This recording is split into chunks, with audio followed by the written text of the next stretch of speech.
Hello YouTube, right, what is this hideous thing? Well, it's a little amp box that I made in, it must have been the 96, 97 I think. Yeah, and it's been in the garage for God knows how long. Just show you how you can tell. I mean, it's got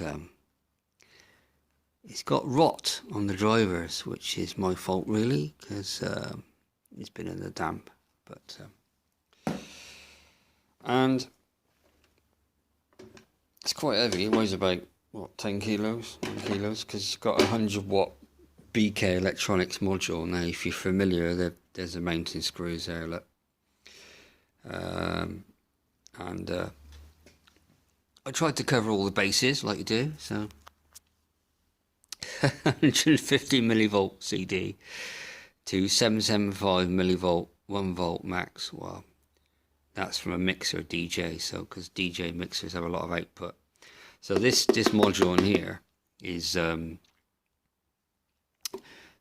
get standard spec, which is 500 millivolt, and then you get pro spec, as they call it, which is mixer input 3/4 of a volt, which obviously you won't get from a phone, headphone or line. Also, what I did, I found on the circuit, there's a resistor that controls the input impedance, and I put a switch across it with another resistor. So two resistors in parallel will drop the resistance, and I separate it one with a switch, so a bit more gain.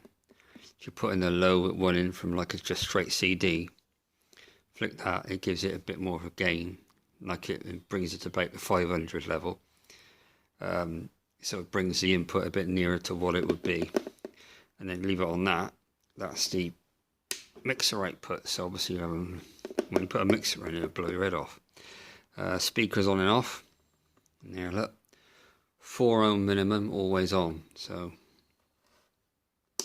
speaker on off, so that's wired for the front, but that's always connected, so you can just turn the speakers off at the front and then take a tapping off that for driving another speaker. But yeah, it's what can I say about it? It's damn ugly, and you can see it's got a bit of rot, and it also hums a bit. I think one of the caps is loose inside. It's got 2 big LCR caps on it.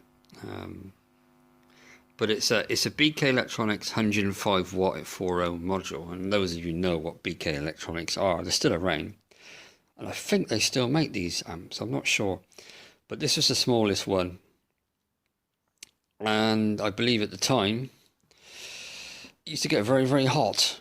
Well, because purely it was just, you got a big slab. Look, there's inside there, look. And I just put this crew vent in, thinking it would be enough, but no, it's so yeah, it was just a project I made, and actually, for what it is, it works quite well. It's never going to break any sonic records for quality and fidelity, because it's not meant to. And as for the design, well, I thought about it myself. I think I saw somewhere some speaker like this with 2 ports either side. It might have been a, I don't know, Tascam or Ramsa, or one of these old names from the past. I got no idea. But obviously the cab only goes, the internals only go to about, if I can remember rightly, it probably goes to about there, I suppose, about there. And I was trying to emulate a bookshelf speaker. And yeah, but there you go. So this is my, I'm going to completely take it apart, I think, and give it a rub down and repaint and take all the bits off it. It just needs, oh, there's a date on the back, look. SS 98. Oh, God, yeah. Those are the days, fiddling in the shed. Right, thanks for watching. That's my creation from the blast from the past. It works alright apart from the buzz. And thank you for watching. Cheers.